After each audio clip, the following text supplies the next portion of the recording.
Karibu tena kwenye Bongo Complex Media, na hii ni sehemu ya pili ya simulizi nzuri kabisa ya maisha halisi ya Mbosso Khan, anayejulikana kwa jina moja tu la Mbwana Yusufu Kilungi. Kwenye tasnia ya muziki tunamuita Mbosso. Sehemu ya kwanza niliangazia vitu vingi sana, historia halisi ya maisha yake.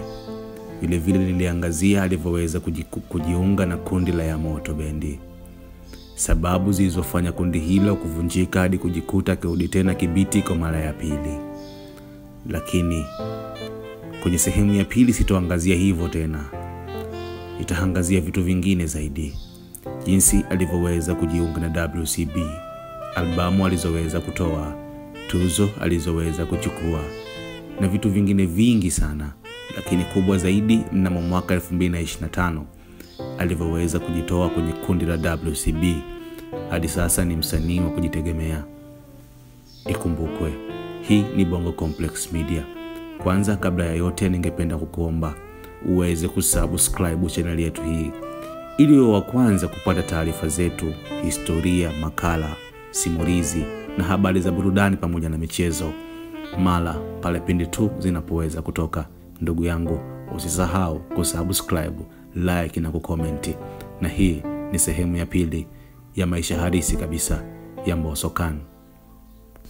Mwaka 2017 Mbosso Khan aliweza kukata tamaa kabisa ya maisha, hasa maisha ya muziki, baada pale kundi lake pendwa kabisa la Yamoto Bendi lilipoweza kuvunjika, na aliweza kurejea kabisa kijijini kwao Kibiti. Hakika hakuona umuhimu tena kuendelea na muziki. Alianza kufanya shughuli zake za kilimo tu. Lakini mwaka 2018 kama riziki ipo tu, Diamond Platinum aliweza kumtambulisha tena rasmi kwenye record label kubwa ya WCB. Kipindi hiko ilikuwa na wakali kibao kwa miaka hiyo.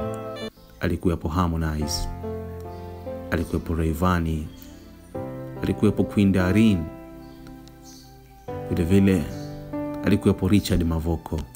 Hao wote leo hawapo kwenye record label hiyo ya WCB. Mbosso alianza mwanzo mpya kabisa wa muziki, huku mwangaza ukianza tena. Aliweza kurekodi vibao vingi. Mbosso aliweza kurekodi vibao kadha wa kadha kama vile Watasubiri, Tamu, Hodari, Fall, Baikoko, Mtaalamu, Selemani na vinginevyo vingi sana, hakiwa chini ya record label WCB. Hakika nyota kama iliwaka hivi. Watu wakaenda mbali zaidi, wakasema huyo ndiye mwizi wa kitabu cha utunzi wa nyimbo wa Yamoto Bendi. Yani Mbosso aliwaibia wenzake kitabu cha Yamoto, akakimbilia nacho Wasafi. Silaha yake alivyokuwa Wasafi haikuwa hata kwenye kucheza kama wengine.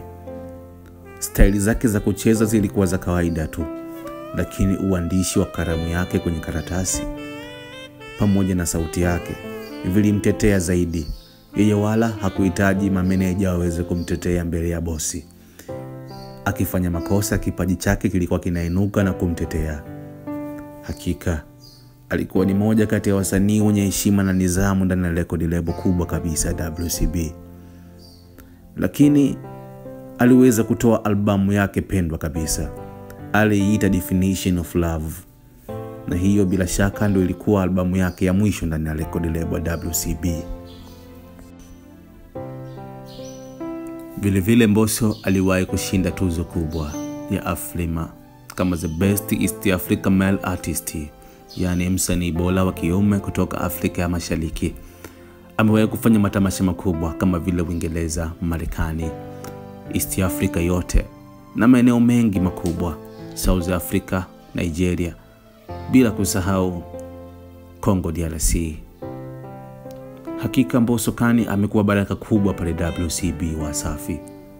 Lakini mnamo mwanzoni kabisa wa mwaka 2025 fununu zilianza kuonekana kama Mbosso Khan anahitaji kuondoka kwenye record label kubwa ya WCB. Maneno yalikuwa mengi zaidi, maneno yalizidi kuongezeka, lakini ukweli ukaja kubainika mwisho wa siku. Yeye mwenyewe alitangaza kwamba rasmi sasa muda umeshafika kwa yeye kuweza kuondoka kwenye record label kubwa kama WCB. Hakika natumaini hata yeye mwenyewe hakupenda, ila kuna sababu zilizomfanya aondoke. Kisa hichi kinanikumbusha mbali Lionel Messi alipokuwa anaondoka kwenye klabu ya FC Barcelona. Alitokwa na machozi sana. Yeye mwenyewe hakupenda kuondoka mahala pale, lakini kuna sababu ambazo hata yeye alishindwa kuzizuia zilizomfanya aweze kuondoka. Kwenye sehemu ya 3 nikipata kibali cha kukuletea, nitakuelezea sababu zilizomfanya Mbosso Khan aweze kuondoka kwenye record label kubwa kama ya WCB. Kila msanii anapenda kufanya kazi na WCB, ukitoa wale wasanii wenye record label zao kubwa kama Kings Music na zinginezo nyingi tu. Lakini kwa msanii yoyote anayechipukia, anapenda siku moja afanye kazi na Diamond Platinum. Sasa kwa nini Mbosso Khan aondoke kwenye record label kubwa ambayo kila mtu analilia kuingia? Ungana nami kwenye sehemu inayofuata. Tunaendelea na sehemu hii nzuri kabisa. Mbosso aliweza kuiteka sana Tanzania, hasa kwenye ushairi wake, kwenye uwezo wake wa utunzi. Sina hakika kama Mbosso aliweza kusoma elimu ya muziki, ila kama ni kipaji tu alichoweza kudondoshewa ili kiweze kumpatia riziki ya mamkate wake wa kila siku. Hakika kuna vijana wengi tu ambao hawakusomea muziki, lakini wanafanya vizuri kwenye tasnia ya muziki. Nitakuletea sehemu zinazofuata, lakini ili upate maendelezo ya simulizi hizi nzuri zaidi, usiache kusubscribe channel yako hii ya Bongo Complex Media.